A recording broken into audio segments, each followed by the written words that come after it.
Alrighty, this is another one of the side stories, specifically the day that Frosted Pine learned how to fight back. I have the player here. I'll end up asking him a few questions at the end after I end up reading our little side story so we can get to know him and his little character better. It was happening again. Frosted Pine had been brought along to yet another family gathering, all because her father was obligated to attend. And now they were arguing, as always. Her father arguing with family, calling them out for the rumors they spread, standing up for Frosted's mother, all the while Frosted Pine hid to avoid attention from the older family members and bullying from her cousins. Meanwhile, her mother, Blackwood, stood silently, doing her best to appear bored and unbothered. The Icewing Leafwing hybrid dragonette, Frosted Pine, never could understand how her mother could be so calm in these situations, just ignoring the family's comments and not letting them bother her. Ridiculous! That you would fall for someone who almost has scales like a nightwing. Grandmother always seemed to point out the scales. Frostpine's own scales were dark, such a deep green that they were almost black, but her mother's, well, they were even darker. Frosted had yet to see a nightwing, but she could only assume that a number of Icewings had a hatred for them. You could have at least gone with that Sandwing who had approached your father and I about you. Would have been such a perfect opportunity for diplomatic aspects. And I don't give a damn about the politic aspects. And we've been over this so many times, Mother. Icicle, Frostopine's father, was getting quite worked up at this point. He'd been trying so hard to calm things, but now he was just angry. Blackwood is a leafwing, not a nightwing. And you all understand that, you idiotic. Frosted Ants slipped between Icicle and Grandmother, her silky voice condescending and even in tone. Oh, calm down. You know how things are. Not all of our tribe is over our history with the Nightwings. So, having someone who looks even slightly like one, that's such an uncomfortable position you've placed us in. Now, as for your brat, Frosted's aunt ignored the enraged look Icicle gave her, and didn't seem to notice the initially calm Blackwood stiffen. It's such a shame that you've been trapped by her coming along, and really, she's pathetic. To think a hybrid freak like her would be How dare you! How dare you! The sudden yelling and roar from Blackwood seemed to drown out any other noise in the hall. The gathering was held in. All other dragons went silent, staring wide-eyed. I can take insults to myself. I can take being talked poorly of, because I can rise above what you say and be better than such disrespectful dragons. I could handle it because my husband refuses to just let it go without argument. But Blackwood stepped towards the end, continuing to move forward even as the now wide-eyed Icewing backed away. She sorted the grandmother out of the way, growling at her and other nearby family members. The aunt was soon backed into a wall, with the Leafwing mother glaring like she wanted to see her bleed. And in a room of Icewings, Frostipine could only watch in awe as others averted their eyes, seeming cowardly now that the usually silent, unbothered dragon was now showing a deep fury. There are two things I will not abide by. One being outright insults towards Icicle. The one who found me washed up on shore, who helped me find a footing in this land, who ensured me love and gave me a daughter to share our heart with. And two, before any could react. Almost too fast for the eye, Blackwood used her tail to swipe Frosted Pine's aunt's legs out from underneath her, then quickly got over her, and with her front right talon, pinned the aunt to the floor, back talons pinning the Icewing's tail, and a Blackwood's left talon holding her jaws shut, is insulting my daughter. The one dragon here undeserving of your hate, undeserving of your criticisms. If you ever think to insult my family again, I will teach you a lesson you won't ever forget. Letting go and stepping away, Blackwood glared at each dragon in the room in turn. A silent challenge given. She was daring any of them to try and say something, but she had shown that she wasn't to be messed with any longer. Her gaze eventually fell upon Frosted Pine, who had come from her hiding spot, watching in awe. The sudden feeling of strength faded from around Blackwood as she softened and approached the dragonette. Lifting her and placing her on her back, gesturing towards Icicle, the three of them left the gathering. While they were silent on their way to their home, Proserpine replayed the events in her mind again and again. It was hard to believe her mother, always soft, always kind, always silent and unbothered by their family, had the strength and presence to silence so many. She wanted to be that strong, but to use it to be of help to others. And she'd do her best to be that way and to prove their family wrong about herself and Blackwood. And that is the side story. Now I'll end up asking our player for Frosted Pine just a few questions. And to start things off, more or less, I ended up, asking you about, about this. Kind of gave you a little bit of a prompt and whatnot, but what kind of spurred on the idea for this in particular? Because I'll be honest, whenever I ended up asking for, how you ended up fighting, I was expecting like a mentor or a trainer of some sort, like maybe some old Ice Wing warrior who ended up, kind of missing their glory days and ended up teaching to fight. But you went a different route. You went more of the more mentality type of route. What kind of spurred you on for this? Well, honestly, honestly, it first started with like sort of building up the character from just sort of the baseline when given the like information for the campaign and like yep, like sort of just after I randomly chose the aspects of what tribe and whether or not it would be a hybrid for us end up being for us to find and it's like and so considering the if I remember correctly the campaign is saying like taking place like 3 years after the events of the latest book, correct? We're 5 years after the Okay, latest book currently. 5 years. So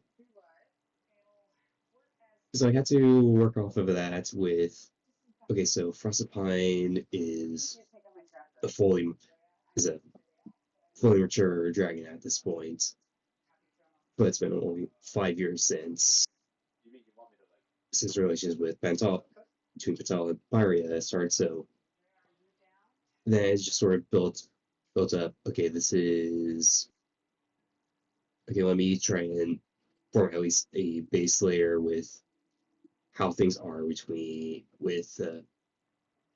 between Frostipine's parents and their family, Yeah. considering how I decided to go about Frostipine. Mm. And so and I sort of developed a bit of Blackwood, Blackwood from that, and mm, mostly just keep her as someone who has a bit of a unknown past, has even really told anyone how she ended up washing up in a state where Frostpine's father Icicle ended up finding Blackwood, Yeah. but she because of how Frostpine has viewed her mother, I thought that would have viewed her mother as the stoic type that doesn't allow the opinions of others to affect her. Mm-hmm. I thought that would also be a good idea to make Blackwood the type that is when she does push it forward, she does have strength, she does have presence, and so Frostpine would see that, know that she is or someone like that, that'll want to grow and develop herself to be that way Yeah. while she's while I'm, while I'm trying to play her in the campaign as doing her best to be like that. Mm-hmm. She would also recognize that she still likely has a ways to go to be what she views as being on par with her mother. Mm-hmm. Yeah, like she's got a long way to go. Yeah, I definitely like the take that you ended up doing better than the kind of thing that I had generally in mind. I think it's really good. Um, more or less, what how would you end up kind of describing Frostopine's relationship, not only with her mother and her father, but kind of the rest of the family? Because it kind of hinted at that you were going to end up proving, that you and Blackwood were, like you deserve to be here. Not only did you end up deserving to be here, but you were kind of not necessarily above them, but you had the moral high ground and things. How's the relationship kind of with the family at this point after these so many years at this point?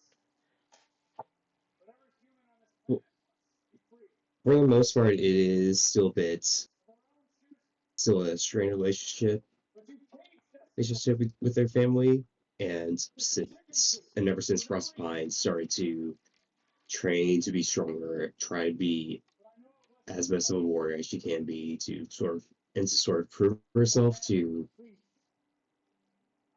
other Ice Wings as well and even Ice Wing royalty. Yeah. She sorry. Uh, she hasn't gone to a family functions family functions, Hmm. especially as an adult, but in the few that she has gone to those that still Hmm. remember that day when Blackwood sort of gave them the verbal lashing that Frostbite thinks that they deserved. Yeah.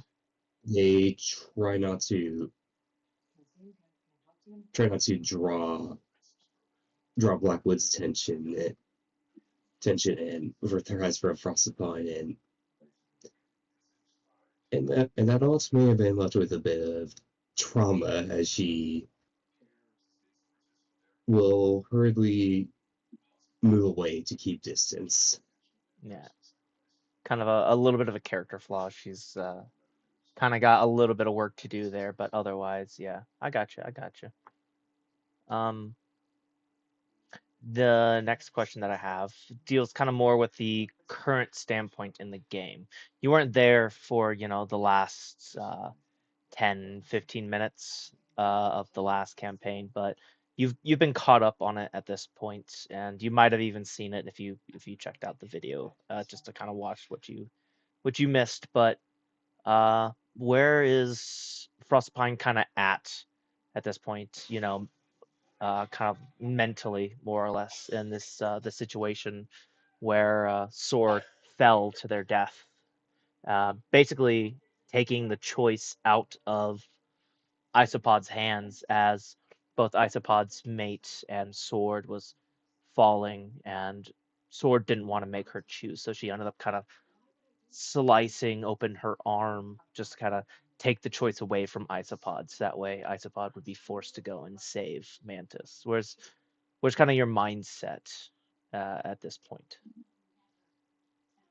So, view things from how Frostbite would have tried to go about things. She definitely would have hesitated, but would have tried to go for the closer one, which, if I remember correctly, that point was maintenance, but has with how things end up going. End up going, she would have put put the safety of Yeah. Moss first, especially considering how close Yeah. they grown. But Yeah. suffice to say, she will be feeling a bit of guilt as to how things went, thinking I could have helped, I could have done this, but I cannot dwell on that. We are because we are now enemies to this mad king. Yeah. We we can't let things go any further. Yeah. Definitely got that that whole deal where you're trying to deal with the issues of the king, and it's hard to end up, focusing on emotions or what you could have done and couldn't have done while there's like a entire war situation kind of going on at this point. Yeah, I got you. um Next question that I have for you is more, uh out of game at this point, because I've asked everybody this so far. How is it that you ended up coming across Wings of Fire? How long have you been in the fandom of Wings of Fire at this point? I think it's just been around a year. Around a Hmm. year. I don't remember the exact circumstances that led to it, but it was the other players that ended up dragging me into it. Hmm. Yeah, that's The way that's that I would that's, describe that's what happened to me too. Yeah. the way that I would describe how I feel about towards them is with a very simple phrase. Thank you, but fuck you. That was that was practically my reaction too. I ended up getting dragged into it. I'd been suggested it by both of them, but then once another person ended up suggesting it, I'm like, all right, yeah, that's three people. Yeah, I might as well check it out. And I listened to the first one. I'm like, oh, this is great. How many more do I have? 14 more if you're not including the side stories. I was like, yeah, thank you guys. I love books, but why did you have to drag me into a 15 plus book long series, one that's continuing still? Uh, I was like, I love this, but why have you done this to me? Yeah, that's pretty much it.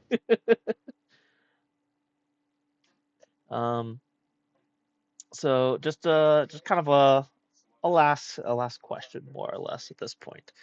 Um, how are you with kind of how the story's been going so far?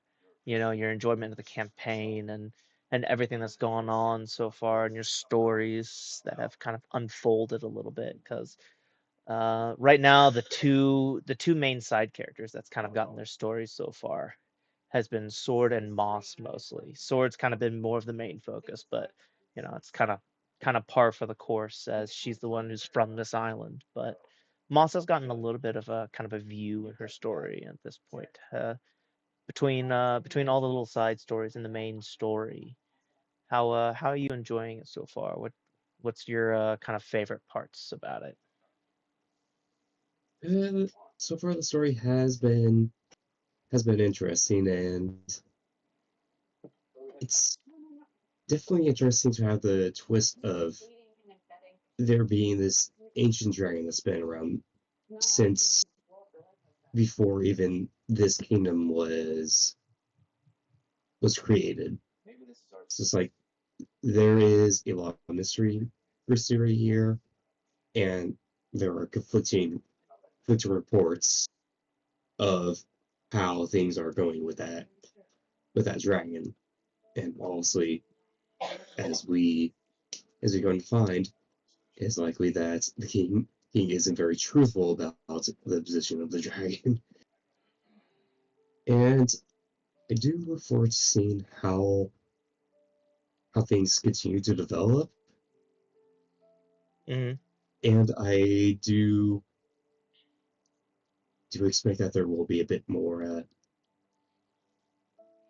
development with Moss as Frostbite would definitely be willing to stand up and like now feeling as if she's stuck to help out with trying to deal with this Mad King, but then it's like if Moss seems to have some very powerful magic. Yeah. Do I want to do I want to try and encourage her that as long as as long as Frostbite is by her side, she is a major part of turning the tides in the favor against who is obviously not a trustworthy king. Yeah. Yeah, her magic definitely is kind of wild right now, kind of Sorry. uncontrolled and a bit difficult to deal with, but as far as you've seen so far, it seems that it is potentially trainable and kind of controllable, although she appears to have even less control over it than what you've seen of the other scavengers, of the other humans that have kind of used it so far. And there's a story behind that that hasn't quite been delved into yet. There's still a good bit to end up learning about Moss, and she's definitely going to kind of get her own little spotlight potentially. It just depends on how the story goes and when it'll end up kind of coming out a bit more. Sword had a bit more story to her to be had, a bit more history to learn, but at this point it won't be able to be learned from Sword now that she's dead. It'll have to be learned otherwise. And Elm, the other the other human, the other scavenger that's on Glimmer's side will have their own time in the spotlight and plenty of story to end up exploring as well. Little side stories that you guys can end up exploring and learning, but More Moss, detail, more yeah, details behind how she is now essentially unkillable. yeah, but yeah, everybody will end up getting their little side story told in one way, shape, or form. Sword will even end up having a bit more of hers told, kind of more in the past in detail now than in person. But in my opinion, I think I personally like a little bit of Moss's story a little bit more than the others. Yeah, it's definitely very interesting since there is the al- almost like the general idea of wild magic to her, Yeah, where it's where I said it's not as easy to control, and it's very much, as we've seen, very much emotions focused. It's yeah, like, is there a possibility for her to channel it when her emotions are calmer, but it's not but it's nothing as but it's something that's more nurturing as opposed to destructive or dangerous when she's afraid or angry. yep. That's Because something that I'm very interested in seeing. oh yeah, because so far y'all have only seen her sad and fearful as so far. You've gotten a little bit of more of a loving side of her as it seems slowly over time y'all guys have formed more of a family style relationship where she seems to view you more as a maternal figure than anything else. And if you end up making her somehow create a whole bunch of gold out of nowhere, I am it's going God It's damn, it is going to be like a Kiryu and Haruka situation. just the Midas touch. Anything she touches turns to gold. Oh, No, like Yu Kazuma and Haruka from Yakuza. Like just a big, strong individual, and the small, meek one has just who's just being dragged into all this chaos just by circumstance alone. yeah. But Well, something I that's am also interested in seeing is if Frostbite will be able to get in contact with Queen Snowfall, as she will seek to gain permission to essentially help in this rebellion. Mm-hmm. But I will say that I either decision will still either decision from Snowfall will still lead to Frostbite, and she will gladly shoulder whatever consequences comes her way from the Queen if she defies orders. Yep. Because like this is too dangerous to let continue. This needs. I want to help this land get free from whatever is dragging it down, as well as Yeah. protect my home, as both both my home in Pyria, as well as protect Magdala. Mm-hmm. Yeah, you're kind of a dragon of two worlds. That's it's rather interesting, kind of seeing the duality between it. But that's about everything that I have to end up, asking you questions. Before I end up ending this, do you have anything you'd like to end up saying to anybody who's, watching this? Uh, Also, I'd say that when it comes to, in my opinion, when it comes to creating a character, it's honestly best to try and utilize multiple resources to make them both unique but also understandable.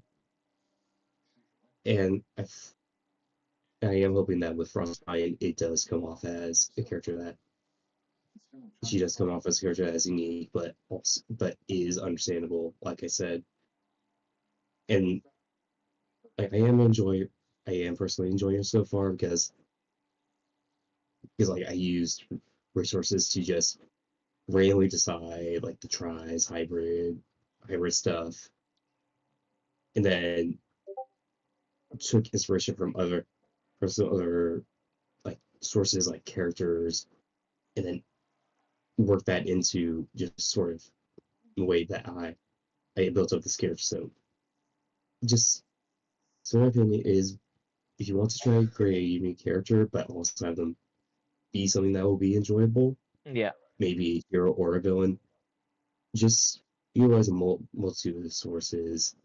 Don't try to make don't try and make them similar to something outright, but make it more so that they have inspiration from it. Yeah, definitely.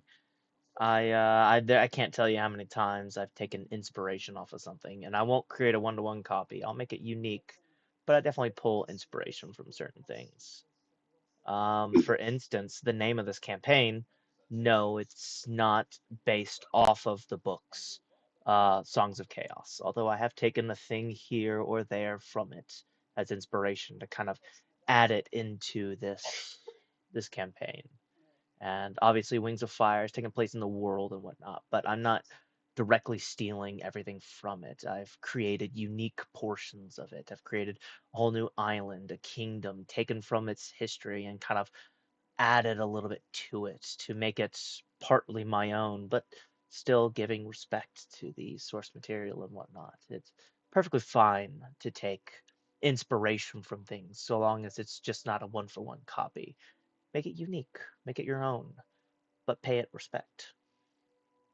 Yep, and again with the whole inspiration from other sources thing, like I joked about the whole Kiryu and Orga thing from Yakuza thing, but I'm starting to see that Frosted Pipe has started to sort of go down a similar sort of relationship path that Kiryu had, she where uh, where Blackwood is Frosted Pine Kazuma what Kazuma was to Kiryu, like this strong parental like figure that just by being themselves Yeah. encourage this character from a young age to be stronger.